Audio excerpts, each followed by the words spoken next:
Hi, this is Trepacer. Welcome to Trepacer's Saturday Reviews. As I promised in my blog I did this morning, I wanted to see two movies today, Sinister 2, sorry about that, and Agent 47. Unfortunately, I did get to see Sinister 2, but unfortunately Agent 47 was sold out for the 1:30 showing that I wanted to see. So, but as I remembered, I have an $8 off certificate that I got when I bought Night and Day, $8 off the movie of Agent 47, so I'll use it for next week. I'll just print out the certificate and use it for that, so I can get $8 off, which is really good. So I use it for that. So I guess in a way it worked out that way it's supposed to. But anyway, I saw Sinister 2, and I also saw this movie. Well, I watched when I came home.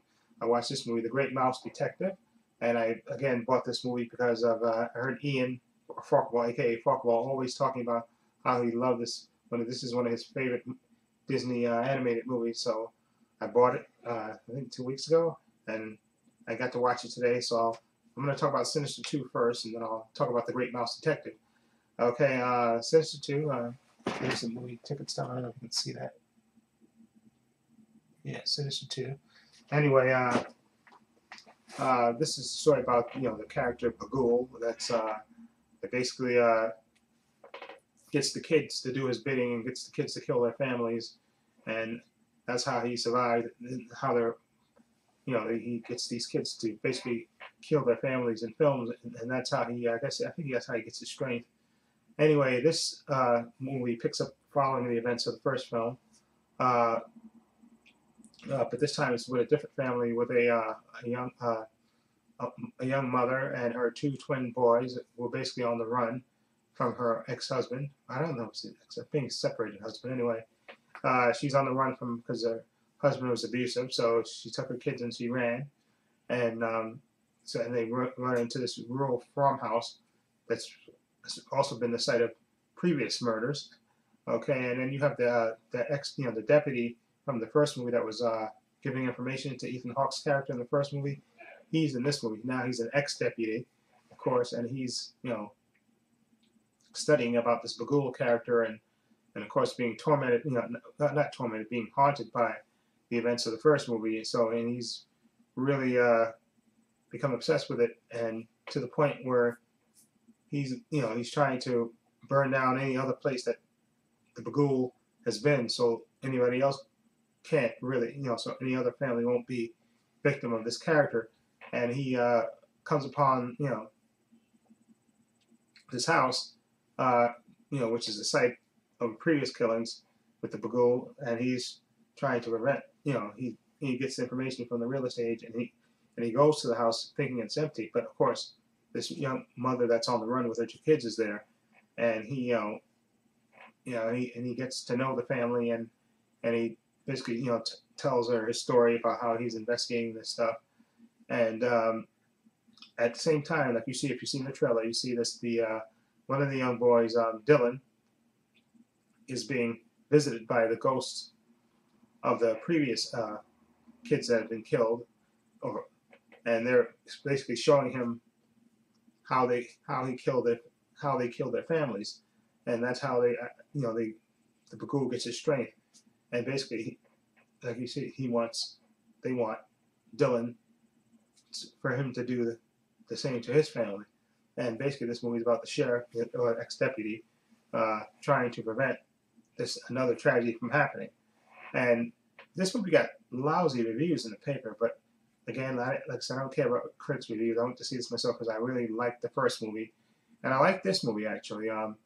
While I don't think this one is as scary as the first one, I still think this one is an interesting addition to the franchise.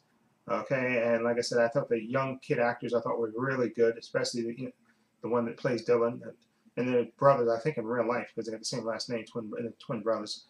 So, but they, I thought the young kid actors in the movie, the two brothers and the young actors that played the dead kids that were basically trying to turn one of the brothers against his family. I thought they were really good as well. And then of course you see Bagul every once in a while. You see him pop up and stuff and kind of haunt the ex-deputy character, and you see him sometimes in the background, and he's just that character is just, I know a lot of people say he looks like the character from Slipknot, but I think the character is significantly creepy whenever he shows up, and I don't think he shows up too much in this movie. But I like the way the story, because it's more than just about the they really basically show you this, this deputy who's trying to prevent these tragedies from happening, and he gets to know this family and stuff, and then of course this family is on the run from their abusive ex-husband, who also makes an appearance in this movie. And then you have the creepy little kids trying to basically turn the kids against the kid against his family. And I thought it was entertaining. Not as scary as the first movie. No, I think the first movie is just scary. And I guess maybe because that was the first time we saw the Bagul character, so of course that's gonna leave a better impression on us because that's the first time we saw him. But I thought this movie was a decent entry into the franchise. Not as scary as the first one, and I don't think it's as good as the first movie. But I still think this is a decent entry into the franchise, and I wouldn't mind seeing a third part to it. Okay, and I don't want to spoil anything else that happens in the movie. But I thought the young kid actors, that were visiting the young kid Dylan and showing him their films and them killing their families, and I thought that whole thing was just incredibly creepy and just it just gives you the chills watching it. And that again, that Bagul character to me is just scary. Like I say, he doesn't even talk, and just his appearance is just scary enough to me. Okay, so I'm gonna give this movie a 6.5. Okay, a 6.5. Like I said, it's not as scary as the first movie. So the first movie was scarier. Okay, it made more of an impact on me, but I think this was a decent entry into the franchise. Like I said, I think it's a level below the first movie. Not as good, but still entertaining. Okay, and I definitely think they should make another one. Okay, because like I said, there's always room for improvement. But again, a 6.5 for me. I know it was getting savaged by critics, but I don't think it's that bad. They make it seem like it's horrible, but it's not horrible. Like I said, not as scary as the first movie, but I still found it interesting. Okay. Anyway, that's my rating for that. Now on to The Great Mouse Detective. Okay. Again, this is due to Ian or Farquhar, aka Farquhar, who kept talking about this movie all the time, saying this is one of the best movies we've seen. So I bought it, I think, 2 weeks ago to watch it, and just by judging by the cover, I'm assuming The Great Mouse Detective, of course, is just basically a mouse version of Sherlock Holmes, and basically that's what it is. This story takes place in Victoria, London, in England, and a little mouse girl, this character right here, Olivia Flavisham, her father's like a toy maker, and basically he gets abducted by this creepy bat character who works for Professor Ratigan, voiced by Vincent Price, and I guess he's the Professor Moriarty to the Basil characters, the Basil of Baker Street. That's what they call him. His character, played by Vincent Price, and I guess he's the again Professor Moriarty, I guess, to his character, and basically, this young mouse Olivia, she visits Dr. Basil with the aid of Dr. David Dawson, I guess, who's the Watson of the story, who finds her crying one day, and takes her to Basil, who lives, of course, on Baker Street, and tells him her story about her father being abducted, and of course, they're like mortal enemies, Basil and Professor Ratigan. Okay, and basically, Basil has to track down Professor Ratigan to, rescue the young mouse's father and find out what scheme that Professor Ratigan is cooking up. Okay, and there's music in this, and it's really entertaining. And I like the whole Sherlock Holmes type atmosphere with the with the mouses. Okay, and Professor Ratigan, you can tell Vincent Price was having a ball playing it, doing the voice. For Professor Ratigan, who's a big rat. Okay, and don't let him hear you say that, but that's what he is, a big rat who's a criminal, and is building up this big scheme, big scheme,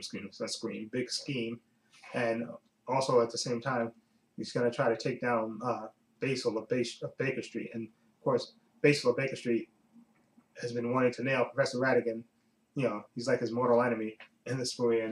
And you get a little comedy, a lot of comedy from the Dr. Dawson character, and as well as from the Olivia Flavisham character as well. They provide I guess the humor in it as well. And it's a nice take on the Sherlock Holmes take, except, you know, with mice, animated mice.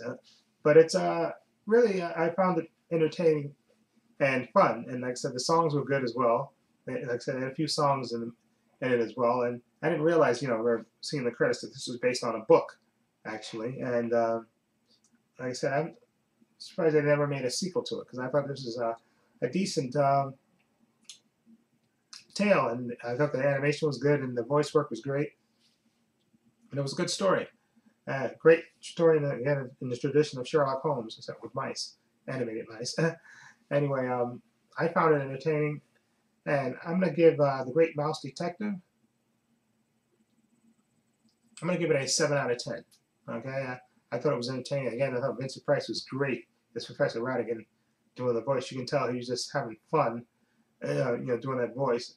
And I love the Basil character, Basil of Baker Street. He was just a great, you know, great character, you know. So, and I love the little sidekick, like I said, Dr. Dawson, who was like the Watson, and Olivia Farrashine, this character, you know, and she provided a lot of the humor as well, and it was fun. It was fun to watch. Okay, so I definitely highly recommend this, and I'm gonna give it a 7 out of 10. And I definitely see now what Farquhar liked about it. It's an entertaining movie, and it's fun, and like I said, the songs are good as well, and it's, you know, it's really entertaining. I liked it. So The Great Mouse Detective gets a 7 out of 10 for me. Okay, and Sinister 2, not as good as the first one, but I still found it entertaining, and definitely a nice entry into the series. Like I said, I like that the kid actors, I thought, were really good in it as well. The kids, you know, they played the two twin boys, and the other kid actors who played the you know, the victim, like you see in the trailer, the you know, the previous victims of the ghoul. Okay, and I thought, you know, I thought it was a nice entry into the series. Okay, and you know, it had a few jump scares, of course, as usual, and the ghoul character still creeps me out, no matter how many times you see him. And he didn't show up as much as a lot of people, like they were saying. He shows up every once in a while, and you see him, but it's mostly, the story is mostly getting driven by the kids and stuff, and the creeping, and they provide a lot of the creep factor in this movie. Okay, 6.5. Okay, like I said, not as good as the first one, but I still found this entertaining, and definitely would like to see a sequel. Okay, to it. Okay, so Sinister 2, I recommend that, 6.5. And again, The Great Mouse Detective, 7 out of 10. Okay? Anyway, let me know what you see those two films. What do you think of them? Feel free to leave comments down below. This is Trepacer saying so long, and take care.